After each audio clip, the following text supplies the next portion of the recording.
Welcome to Walking with Jesus Bible Study. We're going to be in the book of John, chapter 16, verse 22. And of course, this is Jesus speaking. It's in red letters. And ye now therefore have sorrow, but I will see you again, and your heart shall rejoice, and your joy no man taketh from you. And I'm going to repeat that. And ye now therefore have sorrow, but I will see you again, and your heart shall rejoice, and your joy no man taketh from you.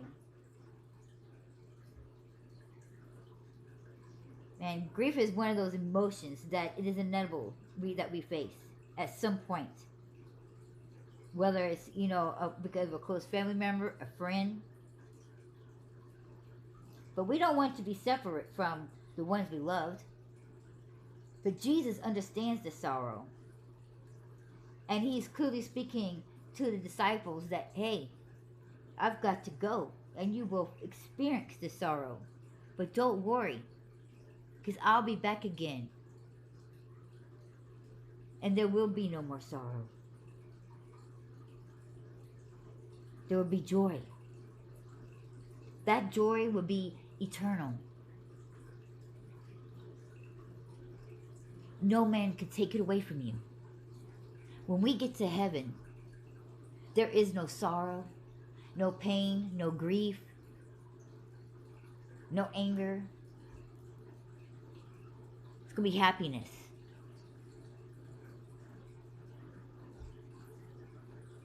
No wonder, besides the obvious, that it requires the best of the best to enter into that heaven.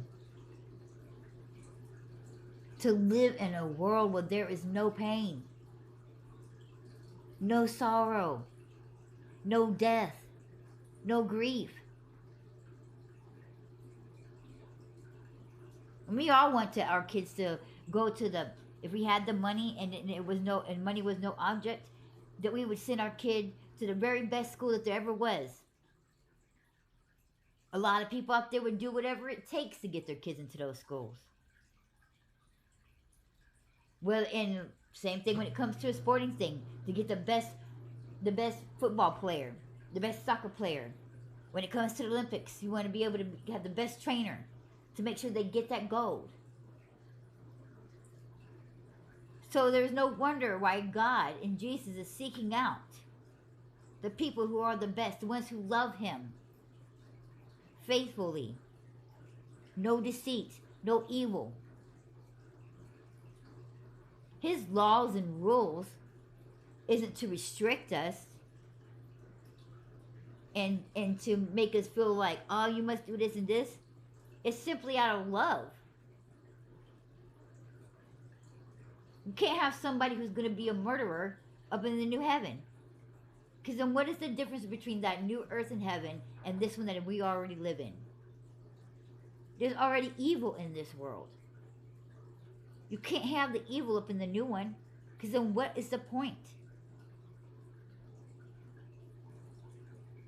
So to make sure that none of that exists in the people who's going to deserve to live with him.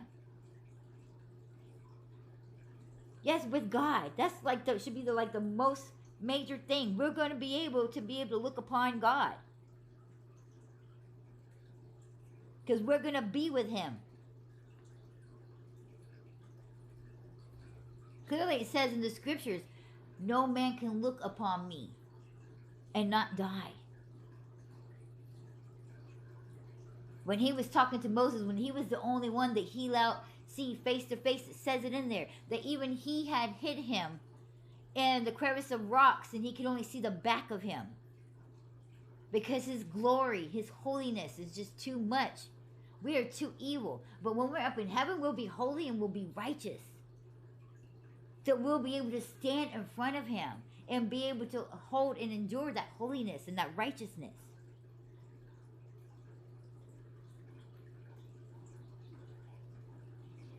We should want and strive to do these things.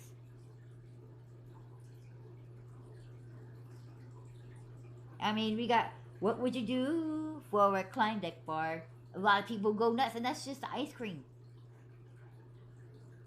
Some people do some crazy things over some bag of chips. But is having a hard time trying to do what is correct to stay on the right path to get into heaven. We've all seen those commercials back in the day where in order to win this new car, we're going to have a bunch of people stand here. We'll give it away free. And those who leave their hand on there, never let their hand get off the car, will get the car. And people will be there for days. Put in a catheter, wear a diaper. They would literally pee and poop on themselves to win a car. The things that people would do, the stupid things that people would do, that is shameful, crazy.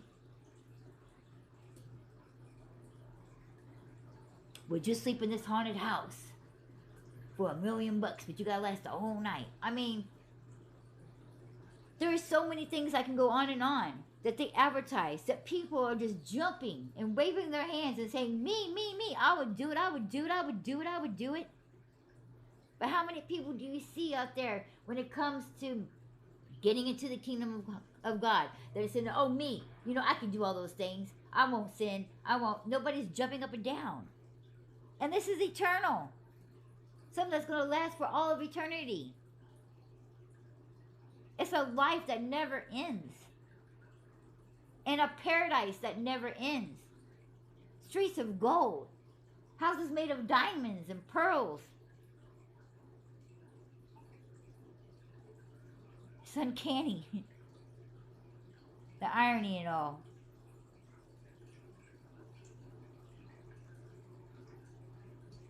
People find it so hard to do the things that is needed.